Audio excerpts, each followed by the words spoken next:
fall of the Kenya shilling and the new raft of taxes that the Kenya Kwanza administration is determined to push down the throats of suffering Kenyans. 2, the audit of IEBC election servers. 3, restructuring and reconstitution of IEBC. 4, an end to the efforts by Kenya Kwanza to incapacitate, kill, or take over other political parties. We hasten to add that the desire to kill political parties goes beyond the attacks going on and include efforts by the Kenya Kwanza regime to deny funding to Azimio-affiliated political parties. It is a standard procedure that for any team of negotiators to delve into substantive issues, they need to agree to take some preliminary steps that preserve the substantive matters. Going by these established principles in negotiations, our delegation asked that there be some preliminary actions on the cost of living, agree to the preservation of the IEBC servers in light of the fact that we have asked for an audit of the same, suspension of the selection panel of IEBC in light of the fact that it is an agenda of the talks, and cessation of Kenya Kwanza invasion of Azimio as talks go on. Unfortunately, our team met resistance, hostility, and outright rejection on all the desired preliminary actions. Kenya Kwanza could not commit to stop the invasion of Jubilee, preservation of the servers, interim measures at reduction of cost of unga, and suspension of the process of hiring new IEBC commissioners. In other words, Kenya Kwanza wants to continue with the measures that make cost of living even more expensive. They want to interfere with IEBC servers, proceed with the picking of IEBC commissioners, and continue invading Azimio parties. Our delegation therefore came to the decision that if the interim measures cannot be guaranteed, there would be no need to move into substantive issues. The framework agreement that set up the talks provides for a 7-day suspension of the talks in the event of a stalemate, and our delegation proceeded to invoke this provision. If at the end of the 7 days we will not be able to resume the talks will be considered to have collapsed. A number of other issues have emerged from the talks. One is that the Kenya Kwanza side is essentially several teams in one. The members are answering to different bosses and are not moving in the same direction. They are getting different instructions and are clearly pulling in different directions. Secondly, Kenya Kwanza has no clear direction on whether the talks should proceed or not. Deliberately, they have no clear direction from Mr. William Ruto on how to proceed. 3, Kenya Kwanza sees the talks as a process of managing the political situation, calming down the political temperatures, and continue with business as usual.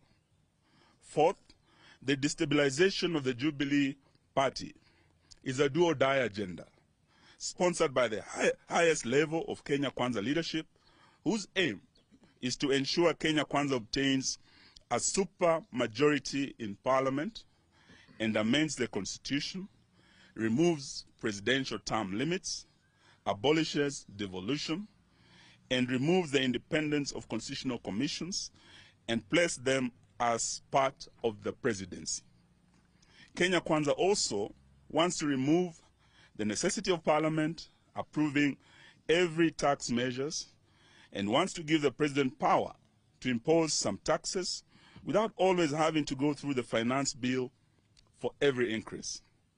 In light of the above, we state as follows. 1, we endorse the decision by our delegation to walk out of the talks. Until Kenya Kwanza agrees to deal with the interim issues raised by the team, the talks will remain suspended. 2, The issue of opening the servers, cost of living, cessation of attacks on Jubilee and other political parties are not negotiable. 3, we recognize the resolutions of our affiliate party, Jubilee, reached at the party's Special National Delegates Convention, including the change of leadership, which must be taken as final. We demand that these resolutions be respected and enforced by the Office of the Registrar of Political Parties. 4, Kenya Kwanza must make no mistake that Azimio will do everything possible to protect its affiliate parties from these heinous attacks. We ask all Kenyans to join us in protecting multi-party democracy, for which many Kenyans lost their lives. 5, all Jubilee Party members of Parliament who have crossed the floor and joined Kenya Kwanza must go for by-elections. Those who hold their positions by virtue of their nomination by Azimio must have their nominations revoked. The Registrar of Political Parties, Mrs. Zetu, must leave office in view of clear manifestations that she has been co-opted into partisan and illegal schemes by Kenya Kwanza to cripple instead of protecting political parties. Zetu no longer enjoys the confidence of her clans, who are political parties, and whom by her mandate she is supposed to strengthen, not to weaken as she is doing. The meeting resolved and has given authority to our team in the bipartisan talks to issue a notice of dissolution of the talks in the event that Kenya Kwanza will not publicly accede to the interim measures within 6 days, in line with the provisions of the framework agreement. This notice ends on Tuesday next week. Thereafter, the Azimio coalition will communicate our next course of action at our PG next week on Tuesday. Thank you, ladies and gentlemen. Yes, then this Friday, the Azimio leadership has been invited by the leader of the Wiper Democratic Movement, His Excellency Stephen Kalonzo Musyoka, to a meeting in Yatta. So we will start on Friday in Ukambani, where we'll gather as the Azimio family, and we want to thank His Excellency for hosting us. Then on Tuesday again, we will meet and make a major statement. Thank you, ladies and gentlemen. Thank you.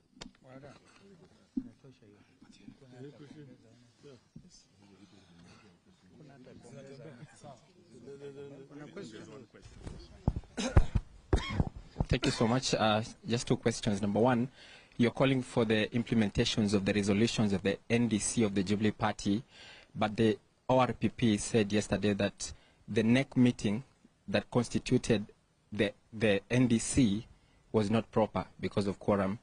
So how will you ask for that? Number 2, there's this sugar issue, and there have been talks about there's some people, top government officials, who are involved in it. Do you know who these people are, or as in your oversight role? Thank you.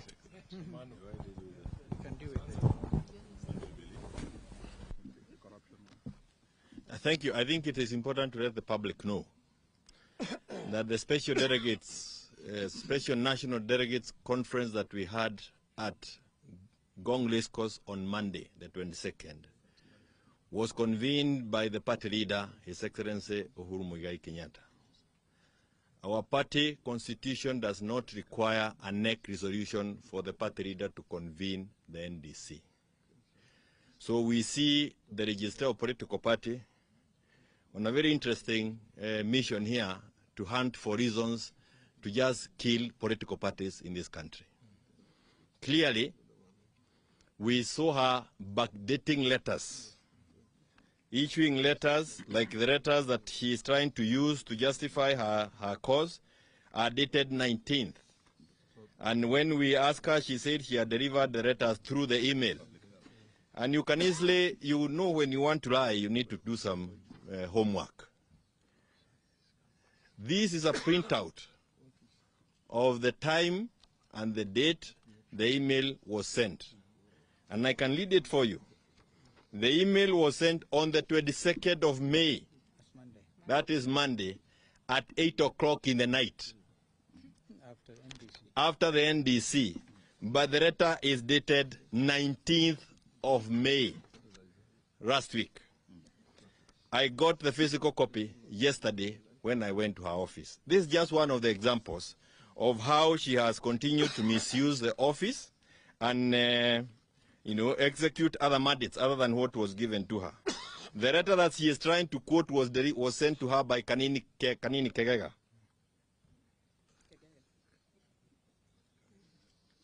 And Kanini is a stranger to the whole of this thing as an acting SG.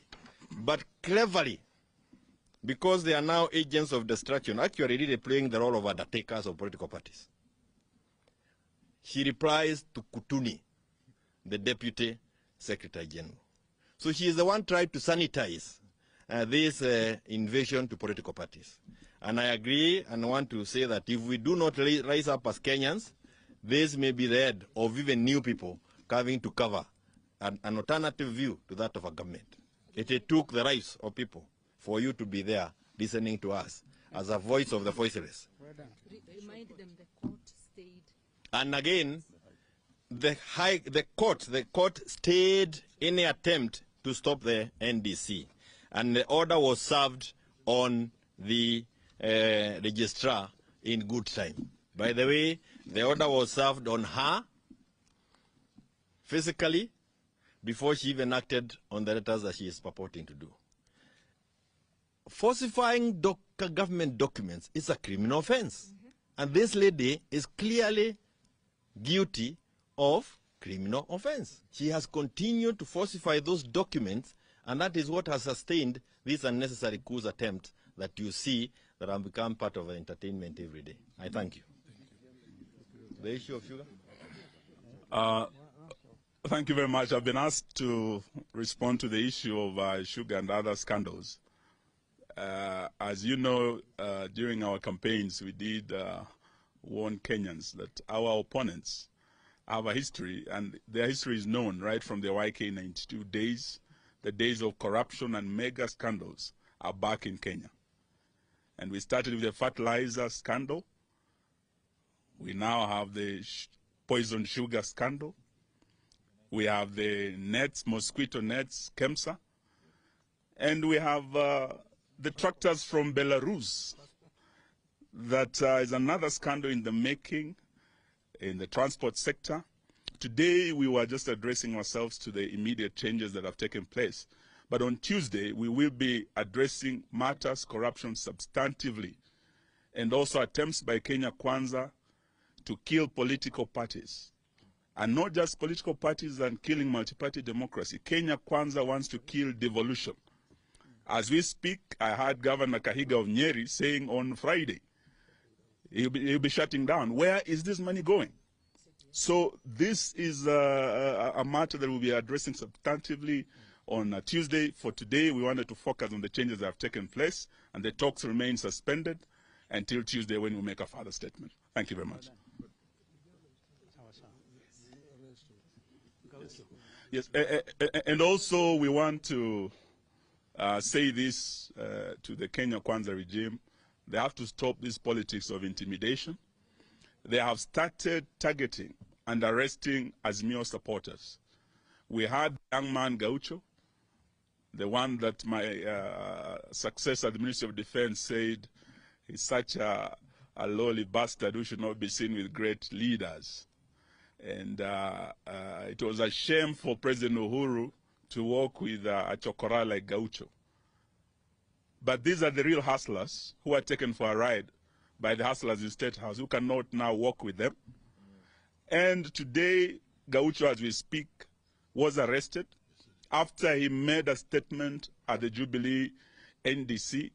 From yesterday, he's been in custody. As we leave here, we want to follow up to ensure he's released today. Maina Njenga, just because he came out to support Raila Odinga, he went all the way to Njambini. They tried to arrest him. And from yesterday, They have arrested him as we speak. He's in Nakuru today trying to get back his freedom. We want to say no to intimidation and police harassment. They said they will not criminalize the justice criminal system. That's exactly what they're doing. And we want to urge our police to stop being misused by the Kenya Kwanza regime. Asanteni sana. Thank you.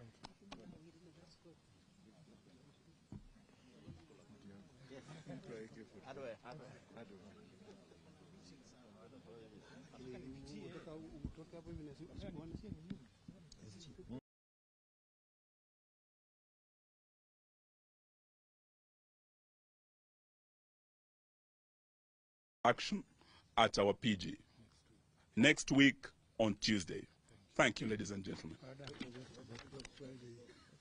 Yes, and then this Friday, the Azimio leadership has been invited by the leader of the Wiper Democratic Movement, His Excellency Stephen Kalonzo Musyoka, to a meeting in Yatta.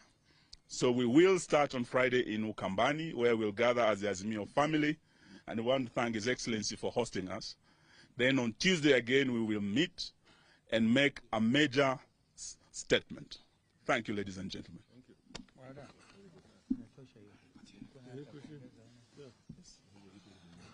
Government officials who are involved in it, do you know who these people are, or as in your oversight role?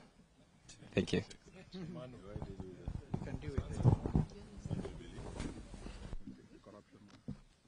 Thank you. I think it is important to let the public know that the special delegates, special national delegates conference that we had at Gong Race Course on Monday, the 22nd, was convened by the party leader, His Excellency Uhuru Muigai Kenyatta. Our party constitution does not require a NEC resolution for the party leader to convene the NDC. So we see the Registrar of Political Party on a very interesting mission here to hunt for reasons to just kill political parties in this country. Clearly, we saw her backdating letters, issuing letters like the letters that she is trying to use to justify her cause are dated 19th. And when we asked her, she said she had delivered the letters through the email. And you can easily, you know when you want to lie, you need to do some homework. This is a printout of the time and the date the email was sent. And I can read it for you. The email was sent on the 22nd of May. That is Monday, at 8 o'clock in the night. After the NDC. But the letter is dated 19th of May. This invasion to political parties. And I agree and want to say that if we do not rise up as Kenyans, this may be the end of even new people coming to cover an alternative view to that of a government. It took the rights of people for you to be there listening to us as a voice of the voiceless. Remind them the court stayed. And again, the court stayed any attempt to stop the NDC. And the order was served on the registrar in good time. By the way, the order was served on her physically before she even acted on the letters that she is purporting to do. Falsifying government documents is a criminal offense. And this lady is clearly guilty of criminal offense. She has continued to falsify those documents, and that is what has sustained this unnecessary coup attempt that you see that have become part of entertainment every day. I thank you. The issue of sugar? Thank you very much. I've been asked to respond to the issue of sugar and other scandals. As you know, during our campaigns, we did warn Kenyans that our opponents have a history, and their history is known right from the YK92 days. The days of corruption and mega scandals are back in Kenya. And we started with the fertilizer scandal. We now have the poison sugar scandal. We have the nets, mosquito net less, and the talks remain suspended. until Tuesday when we make a further statement. Thank you very much. Yes, and also we want to say this to the Kenya Kwanza regime. They have to stop this politics of intimidation. They have started targeting and arresting Azimio supporters. We had the young man Gaucho, the one that my successor at the Ministry of Defense said he's such a lowly bastard who should not be seen with great leaders. And it was a shame for President Uhuru to work with a chokora like Gaucho. But these are the real hustlers who are taken for a ride by the hustlers in State House, who cannot now work with them. And today, Gaucho, as we speak, was arrested after he made a statement at the Jubilee NDC. From yesterday, he's been in custody. As we leave here, we want to follow up to ensure he's released today. Maina Njenga, just because he came out to support Raila Odinga, he went all the way to Njambini. They tried to arrest him, and from yesterday, they have arrested him as we speak. He's in Nakuru today trying to get back his freedom. We want to say no to intimidation and police harassment. They said they will not criminalize the justice criminal system. That's exactly what they're doing, and we want to urge our police to stop being misused by the Kenya Kwanza.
A major statement.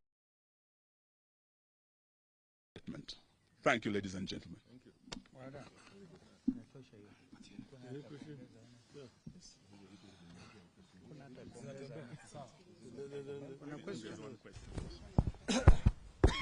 Thank you so much. Just two questions. Number one, you're calling for the implementations of the resolutions of the NDC of the Jubilee Party, but the ORPP said yesterday that the NEC meeting that constituted the NDC was not proper because of quorum. So how will you ask for that? Number two, there's this sugar issue, and there have been talks about there's some people, top government officials, who are involved in it. Do you know who these people are, or as in your oversight role? Thank you. Thank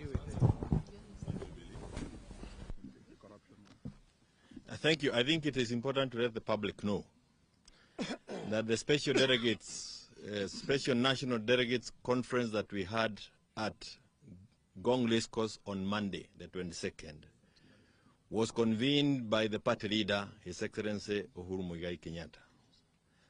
Our party constitution does not require a NEC resolution for the party leader to convene the NDC. So we see the Register of Political Party on a very interesting mission here to hunt for reasons to just kill political parties in this country. Clearly, we saw her backdating letters copy yesterday when I went to her office. This is just one of the examples of how she has continued to misuse the office and execute other mandates other than what was given to her. The letter that she is trying to quote was sent to her by Kanini Kegega.